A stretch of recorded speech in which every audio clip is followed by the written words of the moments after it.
It's a commonplace and the font of 1,000 jokes that many people don't trust lawyers. What may be less widely appreciated is that lawyers themselves don't often trust their own partners in their own firms. Yes, I have personally encountered this staggering phenomenon all too often. The most exquisitely distilled expression of how the inside of a law firm can be a trust-free zone was delivered by a partner who may, it's hard to tell, have thought he was being either clever or elusive when I asked point blank whether he trusted his partners. The question isn't whether I trust any of them or not, in fact. It's that I don't want to have to trust them.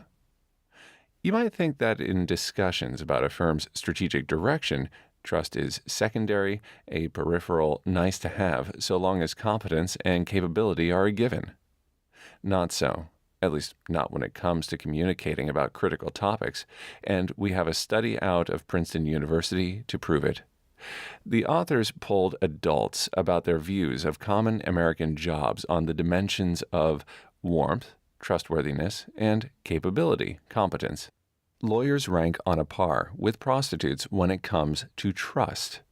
The authors labeled the cluster, including lawyers, CEOs, accountants, etc., as ambivalently perceived high competence but low warmth, and echo our thought that being seen as competent but cold might not seem problematic until one recalls that credibility requires not just status and expertise, but also trustworthiness, warmth. Why? Because audiences view trustworthiness as the motivation to be truthful. How can it be that in surprising numbers, lawyers don't even trust each other? It's actually predictable. They were trained that way. Dr. Larry Richard, a friend, is by all accounts the leading expert at the moment on, as he calls on his online site, what makes lawyers tick. In other words, the singularly distinctive psychology of lawyers. Dr. Richard was a trial lawyer for 10 years and then earned a Ph.D. in psychology at Temple University. For the past 30 years, he's worked with law firms on a range of people issues.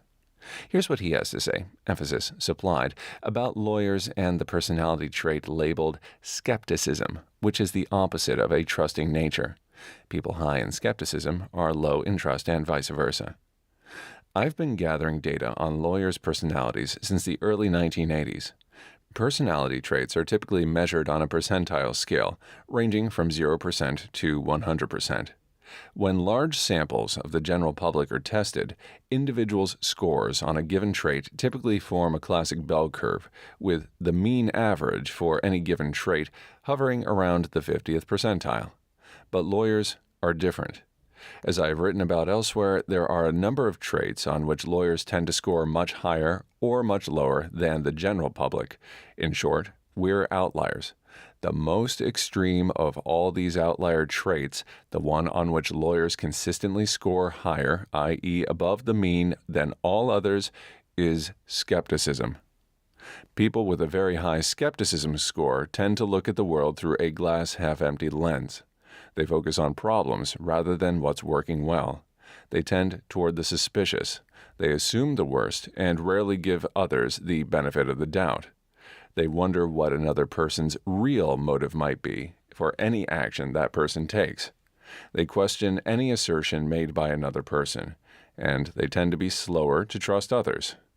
Skepticism is so high among lawyers, first, because the personality trait of skepticism provides an important advantage to any lawyer by making critical thinking more natural and easier. People with high levels of skepticism are more likely to be attracted to the law in the first place. It feels more like a natural fit than many other jobs might.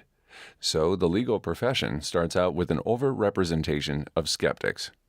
Second, for the same reason as above, i.e. the degree of fit between the person and the job, those lawyers with low skepticism scores tend to drop out of law school and out of law practice, usually in their early years, at a higher rate than do those with high skepticism scores.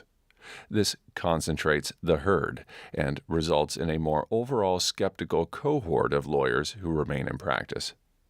Finally, skepticism increases over time because lawyers work in a skeptical environment.